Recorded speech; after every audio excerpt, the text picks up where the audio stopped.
कैसरा कम सुनी से ही अपनी माँ के साथ हमारे घर में काम करती थी।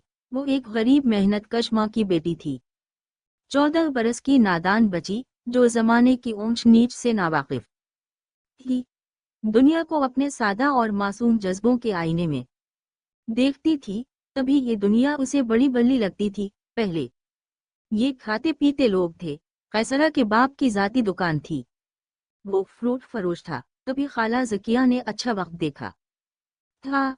एक रोज फ्रूट के एक आढ़ती से अल्लाह दद का झगड़ा हो गया। ये झगड़ा लेन देन पर हुआ था। कुछ दिन बाद उनकी दुश्मनी इस हद तक बढ़ी कि आढ़ती के आदमियों ने बाजार में आकर दुकान पर बैठे अल्लाह दत्ता को सर में गोली मार दी और वो वहीं ढेर हो गया। अल्लाह दत्ता के कत्ल के बाद जकिया खाला के घर बदहाली का अंधेरा छा गया। हालात यहाँ तक पहुंचे कि घर में अनाज का एक दाना तक न बचा। लेकिन बची कैसरा ने अपनी जिंदगी की तलखी को महसूस न किया। हालांकि गुर्बत के साए जाड़े के बादलों की तरह उनके सरों पर मंडला रहे थे। अभी कैसरा एक बच्ची थी। इसकी आरज़ुओं की दुनिया में हलचल न मची थी। उसे खुद को संभाल कर चलने का शोर नहीं आया था। रूखी सूखी जो मिल जाती खा लेती। ओढ़नी संभालने का भी होश नहीं था। माँ घर घर काम करती और कैसरा आंगन में इधर उधर फिरती। कभी खिड़की से जानकती, कभी छत पर चढ़ जाती। तन्हाई काटने लगती थी, कहीं जी न लगता। तब दिल घर से बाहर जाने को मचलता। माँ इसे साथ ले जाने से कतराती और कैसरा चाहती कि किसी तरह माँ के साथ लगी रहे। इसे दूसरों के घरों में झांकने से बड़ी दिलचस्पी थी, जहाँ मजे मजे की बातें सुनने को मिलती। और कभी तो ऐसी भूलभुलैयों जैसी बातें कि इसके कान सनसनाने लगते और वो चेहरा ओढ़नी से ढांप लेती। तभी माँ इसे घूर कर कहती, एक तो मेरे पीछे लगी चली आती है, ऊपर से बड़ों में घुसकर बातें सुनती है। किया ये बातें लड़कियों की सुनने की हैं। खाला जकिया की 3 बेटियां थीं, जिनकी खातिर वो हमारे घर के अलावा 2 और घरों में भी काम करती थी। उसे बेटियां ब्याहने की फिक्र थी, जो जवान हो चली थी, लेकिन अभी तक उनके रिश्ते कहीं तय न हुए। ये एक दिन माँ ने कैसरा को समझाया, जब तेरी बहनों को रिश्ता देखने के लिए औरतें आए तो उनके सामने मत आना। आजकल की औरतें बड़ी लड़कियों को छोड़कर छोटी पर नजरें निकाल लेती हैं, लिहाजा तुम उनसे छप जाना। एक रोज खाला जकिया कुछ औरतों के साथ आई। माँ काम पर गई हुई थी। कैसरा ही ने दरवाजा खोला। उस वक्त वो नहा कर निकली थी और बाल सुनवर कर उनमें कलप लगा रही थी। खाला ने जब इसका उजला चमकता हुआ चेहरा देखा तो बोली, अरे कैसरा, तो बड़ी हो गई है, किया रंग रूप निकाला है। अच्छा जा, माँ को बल्ला ला, कहना खास मेहमान आए हैं, जरूरी काम है। कैसरा नादान जरूर थी मगर ऐसी बातें फौरन समझ जाती थी। समझ गई कि ये औरतें इसकी बहनों का रिश्ता देखने आई हैं। ये ख्याल आते ही वो खल उठी, बोली, खाला आप बैठे, मैं अभी माँ को ले आती हूँ। ये कहकर वो दौड़ती हुई फहीम साहब के घर गई। बेल दी। सिर्फ फहीम का बेटा बाहर आया। वजाहत भाई, किया मेरी माँ अंदर है? हाँ है तो, उसने सुपाट लहजे में जवाब दिया। आ जाओ। वो सामने से हट गया। कैसरा सीधी गुस्ल खाने की तरफ गई, जहाँ उसकी माँ अक्सर कपड़े धोती थी, मगर वो वहाँ नहीं थी। पलटी तो सामने वजाहत को खड़ा पाया। बोली, माँ तो यहाँ नहीं है, शायद अंदर होगी। वजाहत ने कमरे की तरफ इशारा किया। कैसरा समझी कि माँ झाड़ पूंछ में लगी है, मगर वहाँ भी ना थी। तब उसने पूरे घर के कमरे देख डाले, मगर ना माँ थी, ना कोई जिल्लूह। सारा घर सुनसान पड़ा था। वो हैरान व परेशान वजाहत की तरफ बढ़ी, जो बरामदे में कुर्सी पर बैठा अखबार देख रहा था। वो बाहर जाने लगी तो वजाहत इसके रास्ते में आ गया। कहाँ जा रही हो? एक काम तो करती जाओ। क्या काम है? मुझे बाहर जाने दो, कैसरा ने घबरा कर कहा। तुम तो ख्वाह मुख्वाह ही डर रही हो, मैं तुम्हें खा तो नहीं जाऊंगा। वो कैसरा को पुरमानी नज़रों से घूरने लगा। हट जाओ साहब जी, घर में मेहमान आए हैं, देर हो रही है। अम्मू को अगले घर से बुलाना है। एक शर्त पर जाने दूंगा, मेरे सर में दर्द है, जरा सा दबा दो। कैसरा समझ गई कि ये शर्त इतनी सादा नहीं, फिर भी छुटकारे की खातिर बोली, अच्छा कुर्सी पर बैठ जाओ, मैं दबा देती हूँ, मगर मुझे जल्दी जाना है, खाला मेरा इंतज़ार कर रही होंगी। कैसरा उसके साथ बैठकर दबा रही थी और वो मजे से आंखें बंद किए बैठा था। बस अब मैं जाऊं, देर हो रही है। नहीं, अच्छा गेट खोल देती हूँ। क्यों, क्या मुझसे डर लग रहा है? हाँ। ये कहकर वो गेट की तरफ बढ़ी और लॉक का बटन दबा दिया। खबरदार, गेट मत खोलना। चलो अब इधर आ जाओ। शाबाश, थोड़ा सा और दबा दो। नाचार वो फिर से इसकी कुनीपट्टियां दबाने लगी। अब वो रो भी रही थी, लेकिन वजाहत पर उसके रोने का कोई असर ना हुआ। वो उल्टा इसके रोने का लुत्फ लेने लगा। अच्छा, आंसू बहाना छोड़ दे। आंसू तो बस आज के दिन है, कल देख लेना। तुझे कल ना पड़े आए बगैर खुद ब खुद दौड़ी चली आए। भी इसकी बातों से कैसरा का दिल और ज्यादा जल उठा।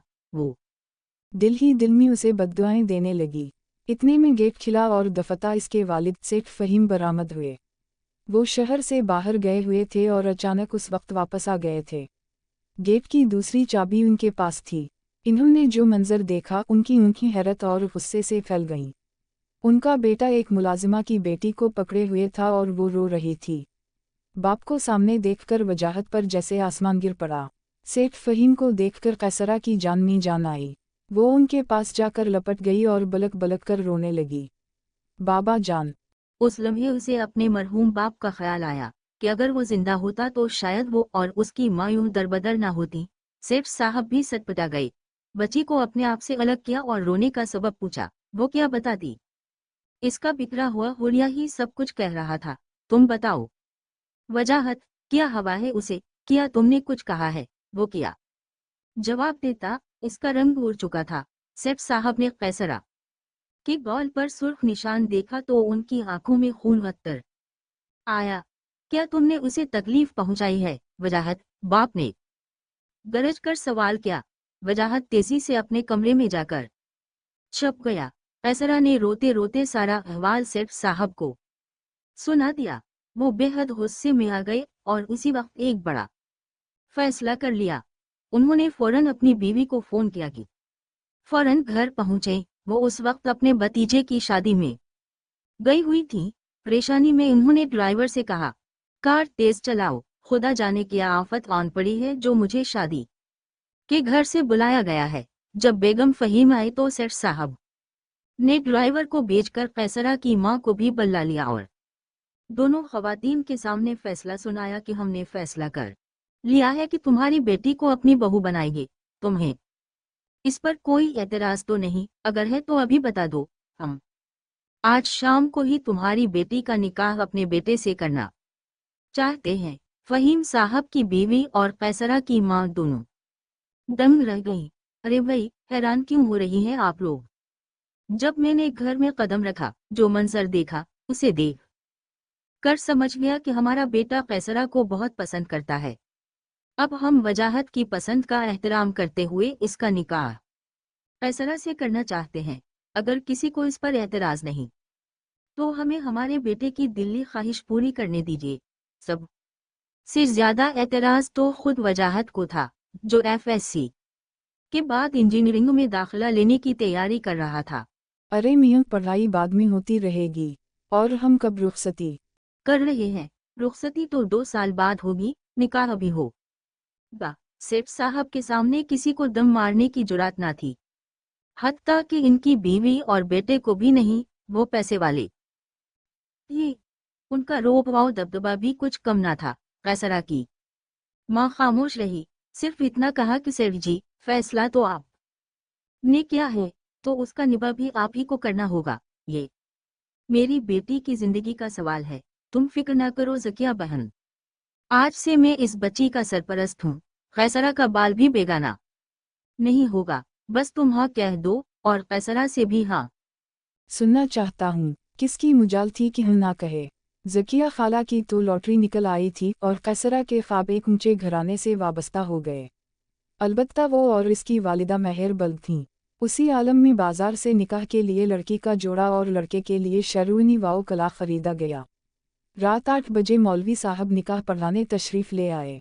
कैसरा को सेठ साहब के घर ही निकाह का जोड़ा पहना दिया गया, हल्का फुल्का मेकअप कर दिया गया और सेठ फहीम ने जेवरात का एक सीट भी दे दिया कि बच्ची को पहना दो।